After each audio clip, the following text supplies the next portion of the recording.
My name is Brock, 68 years old, and I was finally headed to hear what Margaret had left behind. 3 months after cancer took my wife of 45 years, I felt a mix of dread and hope driving to our family lawyer. As I turned the key in my sedan, a disheveled man rushed to my window. His eyes were desperate as he shouted, "Sir, wait. Your daughter-in-law, Amanda, is not who she claims to be." My blood froze instantly. How did this stranger know her name? If you've ever had that moment when your world suddenly stops turning, stay with me. Let me know in the comments if you've ever received a warning that saved you from disaster, and subscribe to hear how this stranger's words prevented me from losing everything. Margaret and I built our life together over 45 wonderful years. We had our struggles like any couple, but we faced them together, creating a partnership that I thought would carry us well into our golden years. The universe had other plans. An aggressive pancreatic cancer diagnosis came seemingly out of nowhere, and within 6 months, my beautiful Margaret was gone, leaving a hole in my heart that nothing could fill. Our son, Thomas, 42, had been married to Amanda for 8 years. She was 39, vibrant, and had always seemed supportive, especially during Margaret's illness. Thomas worked in corporate finance, while Amanda had a background in banking and investment management, careers that had initially impressed Margaret. What many people didn't know was that Margaret came from considerable wealth. Her family had old money from successful shipping businesses on the East Coast, and she had grown that inheritance through her own savvy investment company. While we lived comfortably, Margaret was never flashy about our financial situation. She believed money should work quietly, funding good causes and securing future generations rather than buying status symbols. During her final months, Margaret became increasingly secretive about her financial affairs. She made several private appointments with our longtime family attorney, Harold Patterson, meetings that she insisted I not attend. This was unusual for us, as we had always been transparent with each other about everything. When I questioned her, she would smile weakly and say, "Just getting my affairs in order, Brock. Nothing for you to worry about now." I noticed Amanda spending more time alone with Margaret during those difficult days. At first, I was grateful for her attention to my ailing wife, assuming she was providing female companionship and support. Thomas was often busy with work, and I appreciated someone else being there when I needed to run errands or simply take a moment to breathe away from the medical equipment that had invaded our home. "I want everything to be clear and fair," Margaret told me one night, when the pain medication had momentarily given her clarity. "But I need you to trust me and wait until after I'm gone to know the details. Can you do that for me, my love?" How could I refuse her anything in those final days? So I agreed, pushing down my growing unease. Looking back, there were subtle signs I should have questioned. The whispered conversations between Margaret and Amanda that would stop when I entered the room. The way Amanda would sometimes study our family photos with an intensity that seemed strange. The occasional questions about Margaret's business holdings that seemed to go beyond casual interest. The meeting today at Harold Patterson's office would be the first official reading of the will. Thomas and Amanda would be there, along with Harold and his legal team. I expected it to be straightforward, with Margaret's estate divided between Thomas and me as she had always planned. Any changes would come as a surprise, though Margaret had hinted there might be some new arrangements she had made. As I sat in my car that morning, I was caught between grief and a strange anticipation. Maybe hearing Margaret's final wishes would provide some closure, a last connection to the woman I had loved for most of my life. I wasn't prepared for what actually happened. The homeless man, who I would later know as Franklin, didn't look like your typical panhandler. Despite his unkempt appearance and worn clothing, there was an intelligence in his eyes that caught my attention. He spoke with an educated vocabulary, his words precise despite his obvious agitation. "Your daughter-in-law has done this before," he insisted, his breath fogging my car window. "She's not who she claims to be, and she's been planning this for years. You need to know before you sign anything." I was stunned. How could this stranger possibly know anything about Amanda? About our family business? About the meeting I was headed to? It seemed impossible, yet the urgency in his voice made me hesitate. Franklin's specific mention of Amanda not being who she claimed to be echoed something Margaret had said in her final weeks, during a moment when she seemed confused from medication. She had looked at me with sudden clarity and whispered, "People aren't always what they seem, Brock. Remember that." At the time, I had attributed it to the painkillers. Now, I wondered if there had been more meaning behind those words than I realized. At first, I tried to dismiss Franklin as just another unfortunate soul looking for handouts. I reached for my wallet, pulled out a $20 bill, and extended it through the partially open window. "I appreciate your concern, but I really need to get going," I said, trying to be kind but firm. Franklin looked at the money with disdain. "I don't want your money, sir. I want to prevent what happened to others from happening to you." He reached through the window and gripped my arm with surprising strength. "She's been planning this for years, long before she ever met your son." Something in his intensity made me pause. "How do you know my family? How do you know Amanda?" "I worked at First National Trust, where Amanda was employed before she met your son," he said. "My name is Franklin Pierce. I was a compliance officer there." Amanda Williams, or whatever name she's using now, had a pattern of befriending elderly clients with substantial assets. 3 of them changed their wills in her favor shortly before their deaths. This was getting too specific to be a coincidence or a scam. If what you're saying is true, why hasn't she been arrested? Franklin's face darkened. I tried to report her, gathered evidence, documented patterns, but she was smart, careful, always stayed just within legal boundaries, or at least made it impossible to prove otherwise. When I pushed too hard, I found myself accused of harassment, lost my job, then my home. Been trying to track her movements ever since, warning her potential victims. He proceeded to tell me details about Amanda that only someone who knew her would know. Her preference for expensive fountain pens, a small birthmark behind her right ear, her habit of twisting her wedding ring when nervous. These were things I had observed myself. Still skeptical but increasingly concerned, I took Franklin's phone number, scribbled on a crumpled receipt. "I'll look into this," I promised, not entirely sure if I believed him yet. As I drove toward Harold's office, my mind raced through memories, searching for signs I might have missed. Amanda had always been charming, attentive to Margaret, seemingly devoted to Thomas. But there had been moments that, in retrospect, seemed off. I remembered Thomas mentioning once that Amanda rarely spoke about her life before they met. She had a difficult childhood, he explained. Prefers to focus on the present and future. I had respected that, never pushing for details about her past. There was also the time I came home unexpectedly and found Amanda in Margaret's home office. She had claimed to be looking for a book Margaret had promised to lend her, but the drawer of the filing cabinet was open, not the bookshelf. Margaret had brushed off my concerns when I mentioned it. She was helping me organize some paperwork, Margaret had said, but she didn't quite meet my eyes when she said it. Most troubling was a comment Margaret had made during a rare moment of frustration during her illness. "Amanda asks so many questions about the business. Sometimes I wonder what she's really after." She had immediately apologized for the uncharitable thought, blaming it on the pain and medication. These isolated incidents had seemed insignificant at the time. Now, strung together with Franklin's warning, they formed a disturbing pattern. I pulled over and called Thomas, trying to sound casual. "Hey son, quick question before the meeting. Did Amanda ever mention working at First National Trust before you met?" There was a pause. "Yeah, for a couple of years, I think." "Why?" "Just trying to piece together some of Margaret's investments. She mentioned something about that bank. Did Amanda leave on good terms?" Another, longer pause.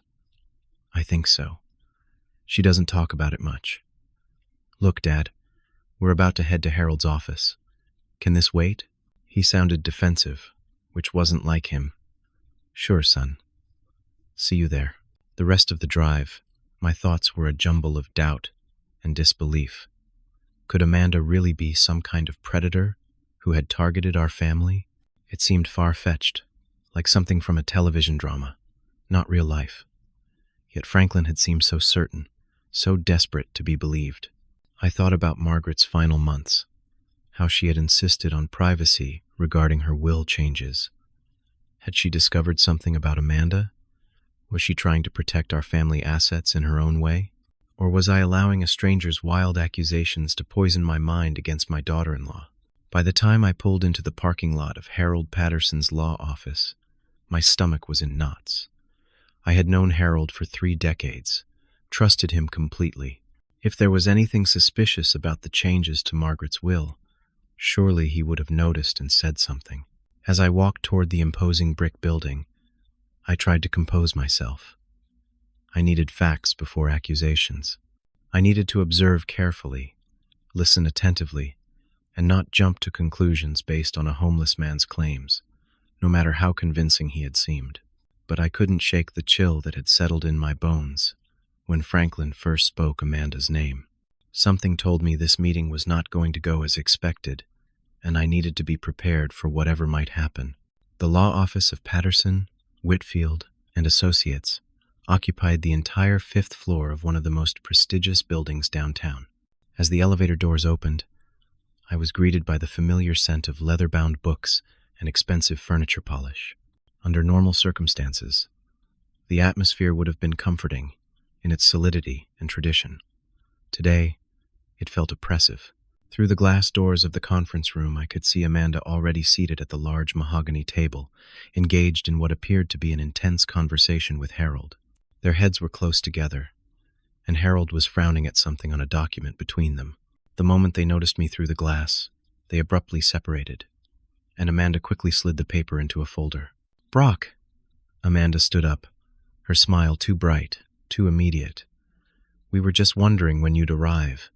She came around the table to embrace me, something she rarely did. I felt her heart racing against my chest. Harold looked uncomfortable as he shook my hand. At 67, he had been handling our family's legal matters since before Thomas was born. The slight tremor in his hand was new, as was the way he avoided direct eye contact. "Margaret's passing has been hard on all of us," he said, gesturing to the chair at the head of the table. "Thomas should be here any minute. Can I get you some coffee while we wait?" "Black, 2 sugars," I replied, studying his face. "Just like the last 30 years, Harold." He nodded and hurried out, seeming almost relieved to have a reason to leave the room. "How are you holding up?" Amanda asked, her voice full of concern that now sounded rehearsed to my ears. Was I being paranoid? Or was there something calculated in the way she touched my arm, the precise tilt of sympathy in her head? "As well as can be expected," I answered noncommittally. "And you?" "You were very close to Margaret toward the end." Something flickered across her face. "She was like a mother to me. I miss her wisdom every day." The door opened, and Thomas entered, looking harried and stressed. He hugged me briefly, then took a seat beside Amanda, reaching for her hand in what seemed like an automatic gesture. I noticed she squeezed his fingers a bit too tightly. "Sorry I'm late. Traffic was a nightmare." He loosened his tie slightly. "Let's get this over with." Harold returned with coffee for everyone, then seated himself at the opposite end of the table from me. He opened a thick folder and cleared his throat. "As you know, we're here for the official reading of Margaret Hamilton's last will and testament. Margaret made some significant changes to her will in the final months of her life. I want to be clear that everything was done legally, with proper witnesses and verification of her mental capacity at the time of signing." This prefacing statement immediately set off alarm bells in my mind. Why would Harold feel the need to emphasize the legality unless he anticipated challenges? He began with the standard provisions: personal items to family members, donations to Margaret's favorite charities, arrangements for her art collection to be donated to the local museum. All of this was in line with what Margaret and I had discussed over the years. Then came the first surprise. Regarding Hamilton Investments, LLC, Margaret has stipulated that while ownership remains with Brock Hamilton for his lifetime, all management decisions must be approved by Amanda Hamilton, who is to be installed as Chief Financial Advisor with full signing authority, effective immediately. Thomas looked as shocked as I felt, though for different reasons. "Dad, did you know about this?" he asked. I shook my head slowly, studying the document Harold had placed in front of me. The signature at the bottom looked like Margaret's, but something was off. After 45 years of marriage, I had seen her signature countless times on birthday cards, checks, legal documents. The one before me now was similar, but the usual fluid connection between the M and A was missing, and the final T crossed at a different angle than her usual style. "May I see the original, not a copy?" I asked Harold. He hesitated, then slid a document protector toward me. "This is the signed original." I examined it carefully, then looked up at Harold. When exactly was this codicil added? Harold glanced at Amanda before answering. 2 weeks before Margaret's passing. That would have been during her heaviest medication period, I noted. She was barely conscious most days. She had a lucid afternoon. Amanda interjected quickly. She was very clear about what she wanted. The hospice nurse can confirm it. "Which nurse?" I asked, knowing that we had 3 different ones rotating shifts. "Nurse Jenkins," Amanda replied without hesitation. "Nurse Jenkins was on vacation that week," I said quietly. "She left us a card saying she was sorry to be gone during such a difficult time." The room fell silent. Thomas looked from me to Amanda, confusion evident in his expression. "There must be some mistake about the dates," Amanda said, her voice slightly higher than normal. It was whichever nurse was on duty that Tuesday. Harold was now looking distinctly uncomfortable. "Perhaps we should take a short break before continuing with the rest of the will?" "I think that's a good idea," I agreed. "I need to make a quick phone call." I stepped out into the hallway and immediately dialed the number Franklin had given me. He answered on the first ring, as if he'd been waiting for my call. "She's trying to take control of the family business, isn't she?" he asked without preamble. "How did you know?" "It's her pattern. Start with financial control, then gradually transfer assets. I have dates, account numbers, names of previous victims. If you give me your email, I can send everything right now." I provided my email address, then asked, "Why are you doing this? Why do you care what happens to my family?" There was a pause. "Because I failed to stop her before, and good people lost everything. I can't let it happen again." When I returned to the conference room, I was armed with new determination. It was time to find out exactly what had been happening behind my back while I was grieving for my wife. "Harold, I need to speak with you privately," I said as I re-entered the conference room. My tone must have conveyed the seriousness of my request, because he immediately stood up. "We'll use my office," he said, leading me down the hallway to a spacious corner room lined with law books and family photos. Once the door closed behind us, he seemed to deflate, sinking into his leather chair with a sigh. "You've been my attorney for 30 years, Harold," I began. "More importantly, you've been my friend. I need you to be straight with me right now. Was Margaret truly of sound mind when she made these changes to her will?" Harold removed his glasses and rubbed the bridge of his nose. "Legally, I ensured all the proper procedures were followed. The witnesses signed affidavits regarding her mental state. That's not what I asked, and you know it." He looked up at me, his expression pained. "I had concerns, Brock. Margaret was insistent about the changes, but she was clearly unwell. When I suggested waiting until she was feeling stronger, Amanda intervened, saying Margaret had been clear about her wishes for weeks, and that delaying would only cause her more stress. "And you went along with it?" "I requested a medical opinion on her capacity. Dr. Stevens provided a letter stating she was lucid enough to make legal decisions." "Dr. Stevens?" I frowned. Margaret's oncologist was Dr. Patel. "Who is Dr. Stevens?" Harold looked surprised. "Amanda brought in a geriatric specialist for a second opinion. She said you had agreed to the consultation." I shook my head slowly. "I never agreed to any such thing. I never even heard of a Dr. Stevens." Harold's face paled. "I have a copy of the capacity assessment in the file. Let me get it." While Harold searched through his records, I checked my email on my phone. Franklin had sent a substantial file of documents, including employment records, showing Amanda had been investigated for elder financial abuse at 2 different financial institutions, though no charges were ever filed. There were also statements from family members of elderly clients who believed Amanda had manipulated their relatives, but couldn't prove it legally. Harold returned with a single sheet of paper. "This is Dr. Stevens' assessment." I examined the letterhead. Gregory Stevens, MD, Geriatric Medicine. The address was for an office building I knew had been demolished 2 years ago for a new development. "Harold, this doctor doesn't exist. At least not at this address." Harold took the paper back, his hand trembling slightly. "If what you're suggesting is true, this is very serious, Brock. Fraud, elder abuse, possibly criminal charges. I need your help to prove it," I said. "First, I want to call Margaret's real doctor." Using Harold's phone, we called Dr. Patel's office and were put through immediately when his nurse recognized my name. "Mr. Hamilton, how are you doing?" Dr. Patel's accented voice was warm with concern. "I need some information about Margaret's condition in her final weeks, specifically about her mental clarity." "I documented this carefully in her charts," he replied. "With the pain medication she required, Mrs. Hamilton was rarely lucid enough for complex decisions after the first week of February. That's why we discussed all end-of-life care options in January, while she still had regular periods of clarity."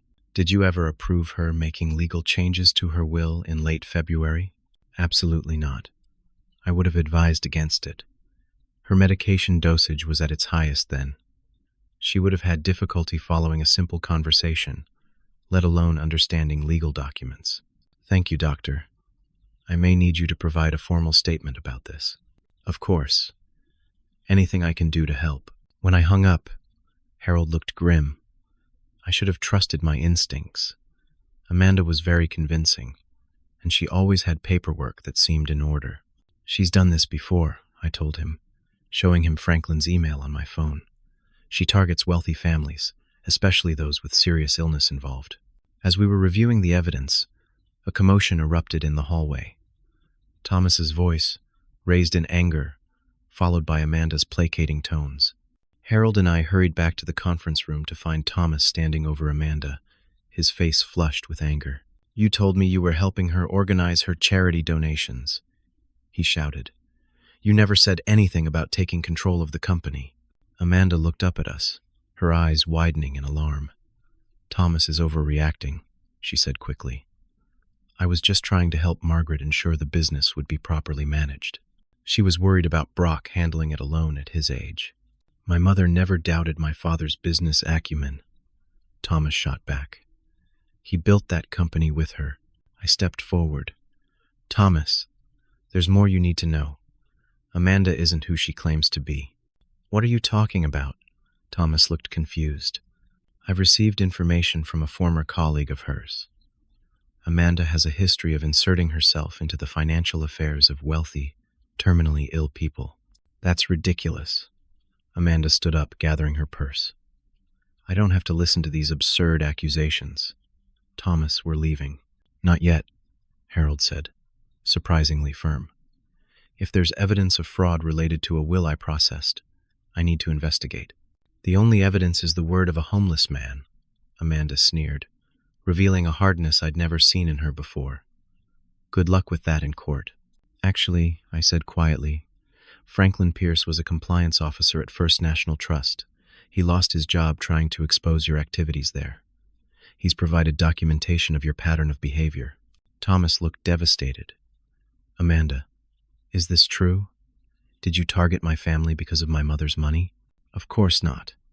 I love you, Thomas. Yes, I had some problems at my former workplace, but that was just office politics. They were jealous of my relationship with clients." The timeline inconsistencies were becoming clearer. "Thomas, when exactly did you meet Amanda?" "At a charity gala, March 2016, he replied automatically. "And when did she first come to our house for dinner?" "The following month, April." I turned to my phone and showed him Franklin's documentation. According to this, Amanda was investigated for suspicious activity at First National in February 2016. By March, she had already identified Margaret as a potential target. Your chance meeting at the gala was engineered." Thomas looked like he'd been slapped. That's not possible. We met when she spilled champagne on my jacket. It was an accident. Was it? I asked gently. Or was it a way to start a conversation with the son of a wealthy woman? Amanda's composure was cracking. This is absurd. I'm not listening to any more of this. She stood up and headed for the door. I took the precaution of asking security to remain outside, Harold said calmly. No one is leaving until we sort this out. Amanda spun around, her face contorted with anger. You can't keep me here. This is illegal detention. What's illegal? I said, taking out my phone, is recording someone's private conversations without their knowledge. Like I did last week, when you were on the phone discussing how you had manipulated my wife's will. It was a bluff, but Amanda's face went pale. Her reaction told me everything I needed to know. Thomas stared at his wife as if seeing her for the first time. Who are you really? He whispered. You want to know who I am? Amanda's voice had changed, the warmth and gentle concern replaced by something hard and brittle. I'm someone who saw an opportunity and took it. Is that really so different from what your precious family did, building wealth on the backs of others? We built a legitimate business, I replied evenly. We didn't manipulate dying people into changing their wills. Manipulate? She laughed, a harsh sound without humor. Your wife was sharper than you give her credit for, Brock. She knew exactly what she was doing. Thomas had moved away from Amanda, coming to stand beside me. The united front seemed to further agitate her. Thomas, you can't seriously believe these ridiculous accusations, she said, her voice softening as she addressed my son. Everything I've done has been for us, for our future, including lying about your past, about how we met. Thomas's voice was thick with emotion. Was anything real between us? A fleeting expression of what might have been genuine pain crossed her face. What we have became real. That wasn't part of the plan. The plan? Thomas repeated, incredulous. Show them the documents, Franklin, came a voice from the doorway. We all turned to see Franklin Pierce standing there, looking markedly different from the disheveled man who had approached my car that morning. He was clean-shaven, his clothing pressed, though still worn, and he carried a leather portfolio. Amanda's reaction was immediate and visceral. She staggered backward, gripping the edge of the conference table for support. You, she whispered. How did you find me? I never lost track of you, Amanda. Or should I call you Jennifer Dawson? Or perhaps Melissa Winters? I've been following your activities for 3 years, warning your potential victims when I could. Franklin approached the table and opened his portfolio, spreading out photographs, bank statements, and court documents. This is Amanda at First National Trust, where she worked in the wealth management department until questions arose about her relationships with several elderly clients. He laid out more papers. These are statements from the families of Elaine Woodward, Gerald Thompson, and Sarah Blackwell, all wealthy clients who changed their wills to benefit Amanda shortly before their deaths. Thomas picked up one of the photos, showing a younger Amanda with an elderly woman. When was this taken? 4 years ago, Franklin replied. That's Elaine Woodward. Amanda became her financial advisor 6 months before Mrs. Woodward died of heart failure. The family contested the will changes, but Amanda had covered her tracks well. All the paperwork appeared legitimate. While Thomas was absorbing this information, I noticed Amanda slowly moving her hand toward her purse. Remembering how she had been sliding documents into a folder when I arrived, I quickly stepped forward and took the bag before she could reach it. Give that back, she demanded. That's my personal property. Thomas, would you look inside? I asked, handing the purse to my son. Reluctantly, Thomas opened the designer bag and began removing its contents. Among the usual items, he pulled out a small leather notebook and a USB drive. That's private. Amanda lunged for the items, but Thomas stepped back. He opened the notebook and began flipping through pages. His expression darkened with each turn. These are notes about our family, Dad. Detailed information about Mom's assets, the company structure, even your daily routines and medications. He looked up, his eyes filled with hurt and anger. She's been documenting everything, looking for vulnerabilities. The USB drive proved even more damning when Harold plugged it into his computer. It contained templates for medical assessments, signature practice sheets with Margaret's handwriting, and a complete timeline of the scheme. "You've been planning this for years," Thomas said, his voice hollow. "Since before we even met." Amanda's demeanor changed suddenly. The cornered look gave way to a calculated calm. "You can't prove any of this would stand up in court. It's my word against a disgraced banker living on the streets." She gestured dismissively at Franklin. "And even if some of it is true, Thomas and I are legally married. Half of everything he has is mine by law." "Not if the marriage was entered into fraudulently," Harold interjected. "And certainly not if criminal charges are involved." "You're forgetting something else," I added. "You don't have control of anything yet. The will hasn't been executed, and with the evidence of fraud, it never will be." Amanda's calm facade cracked slightly. "I deserve something for the last 8 years. Do you have any idea what it was like, playing the devoted wife and daughter-in-law, listening to endless stories about your precious Margaret, sitting through mind-numbing family dinners?" Thomas flinched as if struck. "So it was all an act? Every moment?" Something flickered in Amanda's eyes, a brief glimpse of genuine emotion. "Not every moment," she said more softly. "I didn't expect to care about you. That wasn't supposed to happen. But it didn't stop you from continuing with your plan," Thomas replied bitterly. "I had too much invested to walk away," she said simply, "and I deserved a payoff for my efforts. Even if it meant prolonging Margaret's suffering?" Franklin asked quietly. We all turned to him. "What are you talking about?" I demanded. Franklin pulled another document from his portfolio. "This is a report from the pharmacy that filled Margaret's prescriptions. For a 3-week period in January, her pain medication was being diluted. That's when most of the will changes were made, when she would have been in extreme pain but still conscious." Thomas made a sound of pure anguish. "You tampered with Mom's medication? She was in agony those weeks. The doctors couldn't understand why the standard dosage wasn't working." Amanda's expression didn't change. I needed her coherent enough to sign documents. The increased dosage after her initial diagnosis was making her too groggy. The clinical way she described deliberately increasing my wife's suffering in her final days broke something inside me. I took a step toward her, my hands clenched at my sides. "You watched her writhe in pain, knowing you were causing it, just for money?" "Business requires sacrifices," she replied coldly. Margaret understood that concept. Thomas had gone completely white. I worried he might collapse. Harold moved quickly to his side, guiding him to a chair. Amanda used the momentary distraction to make her move. She lunged for the evidence spread across the table, sweeping documents and photos to the floor. In the process, she knocked Harold aside. The elderly attorney lost his balance and fell heavily against a bookcase. As I rushed to help Harold, Amanda grabbed her purse and headed for the door. She pulled it open only to find herself face to face with 2 police officers and Franklin. "Officers, these people are holding me against my will and making false accusations," she began, switching instantly to a frightened, vulnerable demeanor. But her performance was cut short when she fully registered Franklin's presence again. The shock of seeing him so unexpectedly, now flanked by law enforcement, was too much.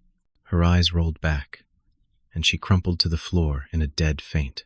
"The leech fainted at the sight of me," Franklin remarked quietly. "Poetic justice, I suppose." The officers looked confused. One knelt to check Amanda's pulse while the other turned to us. "What's going on here?" "We received a call about possible fraud and elder abuse." Harold stepped forward, rubbing his bruised arm. "That would be my call, officers. I'm Harold Patterson, attorney. We have evidence of serious financial crimes that I believe warrant immediate police involvement." As the officer helped Amanda into a chair, she began to regain consciousness. The calculating look returned to her eyes as she quickly assessed the situation. "Thomas," she pleaded, reaching for my son's hand. "You know me. You know I love you. Don't let them do this to us." Thomas stepped back from her touch, his expression hardened with grief and betrayal. I don't know you at all. I never did. The days following Amanda's exposure were a blur of police statements, legal consultations, and emotional conversations. Thomas moved back to his childhood bedroom in my house, unable to face returning to the home he had shared with Amanda. He alternated between angry outbursts and periods of silent depression, questioning everything about the past 8 years of his life. How could I not have known? He asked repeatedly, staring into his untouched coffee one morning. How could I have been so completely fooled? She was a professional, I reminded him gently. She had done this before, perfected her approach. And we believe what we want to believe, son. She gave you no reason to doubt her. The legal team Harold assembled worked tirelessly to invalidate the fraudulent will and restore Margaret's original estate plan. The process was complicated by the thorough job Amanda had done in creating seemingly legitimate documentation. Without Franklin's evidence and Dr. Patel's testimony about Margaret's mental state, we might never have been able to prove the fraud. As the investigation deepened, a disturbing network of accomplices emerged. The fake Dr. Stevens was identified as Amanda's cousin, who had previously helped her with similar schemes. The witnesses to the will changes were friends who had been well paid for their signatures. Even the hospice care agency had been carefully selected because one of the administrators was an old college friend of Amanda's, who looked the other way when schedules were manipulated to give Amanda private time with Margaret. Franklin's full story came out during this period. He had been a respected fraud investigator at First National Trust until he began looking into Amanda's suspicious relationships with wealthy clients. When he brought his concerns to management, Amanda had already cultivated allies in senior positions who protected her. Instead of investigating her, they investigated him, eventually firing him for creating a hostile work environment and making unfounded accusations against a colleague. I tried to fight it, Franklin explained as we sat in my living room one evening, but she had covered her tracks expertly. The bank was more concerned about avoiding scandal than finding the truth. By the time I gathered enough evidence to approach the families of her victims, I had lost my job, my reputation, and eventually my home. Why didn't you give up? Thomas asked, speaking directly to Franklin for the first time. Why keep tracking her after losing everything? Franklin was quiet for a moment. Because I made a promise to Elaine Woodward's daughter. She was the first one who believed me, even though we couldn't prove anything in court. She made me promise that Amanda wouldn't do this to another family. I couldn't save my career, but I could keep that promise. The police investigation uncovered evidence linking Amanda to 3 other similar cases in different states, each time using a different name and identity. In 2 of those cases, she had actually married into the wealthy families, just as she had with Thomas. The prosecuting attorney explained that Amanda's careful approach had protected her from consequences until now. She always ensured the paperwork appeared legitimate. She never took everything, just enough to fly under the radar. And she always had a seemingly legitimate connection to the victims, usually through family or employment.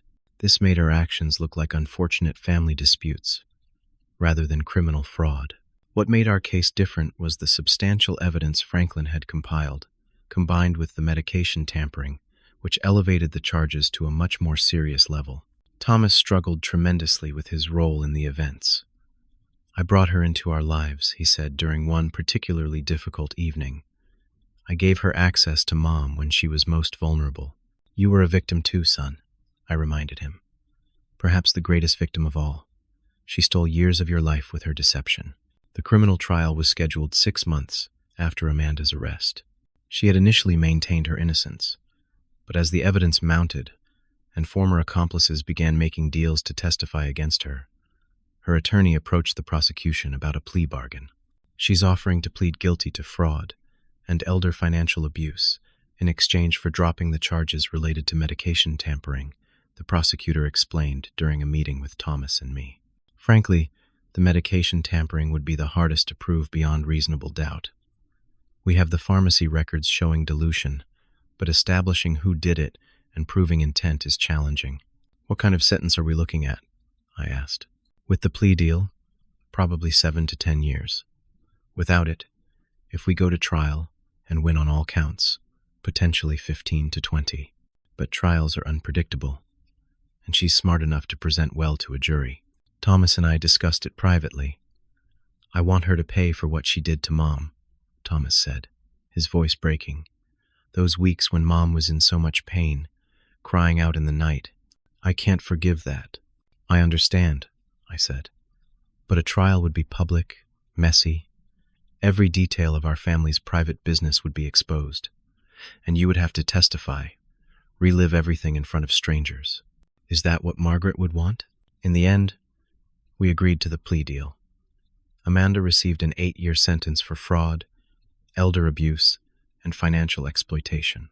She would also be required to make restitution to our family and the families of her previous victims, though the monetary compensation felt hollow compared to the emotional damage she had caused. The day of her sentencing, Thomas insisted on delivering a victim impact statement to the court. Standing tall despite his obvious emotional turmoil, he addressed not just the judge, but Amanda directly. You didn't just steal money and property, he said, his voice steady despite the tears in his eyes. You stole time that I could have spent truly supporting my mother in her final days, instead of unwittingly enabling your schemes. You stole my trust, my ability to believe in the goodness of others. You stole a future that was built on truth. These are things no prison sentence can repay. Amanda showed no reaction, her face a perfect mask of composure. The only time her facade cracked was when Franklin testified about how he had tracked her activities across 3 states over several years. The realization that someone had seen through her performance from the beginning seemed to genuinely disturb her. With the legal proceedings concluded, we focused on healing. Margaret's original will was located in a storage unit Amanda had rented under a false name, along with documents from her previous schemes that she had kept as trophies or insurance. The authentic will reflected the generous, thoughtful woman Margaret had been, with provisions for family, charitable causes, and even a special fund for supporting women entrepreneurs, a cause she had championed throughout her business career. This is the Margaret I knew, I said to Thomas, as we reviewed the document with Harold. Thoughtful, fair, and always thinking about how to lift others up. I wish I had appreciated her more while she was here, Thomas said quietly. She knew you loved her, I assured him, and she would want us to move forward, not dwell in regret. Moving forward wasn't easy, but we took it one day at a time. The family business required significant attention after the disruption caused by Amanda's schemes. Several clients had been approached by her directly with proposals that would have ultimately diverted funds into accounts she controlled. Rebuilding trust with these clients became our priority. Thomas threw himself into therapy and gradually began reconnecting with friends he had neglected during his marriage. Amanda subtly isolated me, he realized. She always had reasons why we couldn't spend time with my old friends or certain family members. I never noticed the pattern until now. As for Franklin, I offered him a position with our company as a fraud prevention consultant. His expertise and attention to detail made him invaluable, and the steady employment allowed him to secure an apartment and begin rebuilding his life. You saved our family, I told him one afternoon as we walked through the office. How can I ever repay that? He shook his head. You already have. You believed me when no one else would. That's worth more than you know. The media coverage of Amanda's case brought unexpected attention to the issue of elder financial abuse. Several news outlets interviewed us, and Margaret's story became a cautionary tale that helped other families recognize warning signs. It wasn't the legacy Margaret would have chosen, but there was some comfort in knowing her experience might protect others. As difficult as the journey had been, I found myself grateful for that chance encounter with Franklin on what should have been just another painful day in the grieving process. Without his intervention, Amanda's plan would likely have succeeded, and Margaret's true wishes would never have been honored. 1 year after Amanda's sentencing, Thomas and I stood together at Margaret's grave, placing fresh flowers against her headstone. The raw grief had softened into a gentler sadness, one that allowed us to remember the joy and love alongside the pain of loss. Mom would be proud of what we've accomplished this year, Thomas said, adjusting the bouquet of lilies, Margaret's favorite. He was right. In the 12 months since Amanda's scheme had been exposed, we had transformed our personal tragedy into something meaningful. The Margaret Hamilton Foundation for Elder Protection was now providing resources, education, and legal support to vulnerable seniors and their families across the state. What had begun as our own healing process had grown into a mission that was helping hundreds of others. Your mother always believed in finding purpose in pain, I replied, my hand on Thomas's shoulder. She would have turned this experience into something positive, just as we're trying to do. My son had changed profoundly through this ordeal. The initial devastation of Amanda's betrayal had gradually given way to a new strength and wisdom. At 43, he had recently begun dating again, cautiously building a relationship with Kate, a grief counselor he had met through his therapy group. Unlike the whirlwind romance with Amanda, this connection was developing slowly, built on honesty and shared values. Kate asked if she could come with us next time, Thomas said as we walked back to the car. She said it's important to honor the people who shaped the person I am today, even those I've lost. Your mother would have liked her, I said, meaning it. Kate's genuine warmth and empathy were qualities Margaret had valued highly. Franklin had undergone perhaps the most dramatic transformation of all. Now the director of our foundation's education program, he had regained not just financial stability but purpose and community. His apartment over the garage of my home had become permanent, and he had become something between a trusted friend and family member. The Hamilton family business was thriving again, under honest management. We had implemented stringent protections against the kind of manipulation Amanda had attempted, creating safeguards that we freely shared with other family-owned companies. Thomas had discovered a talent for public speaking, becoming an advocate for fraud awareness and prevention. My own healing journey had been neither quick nor linear.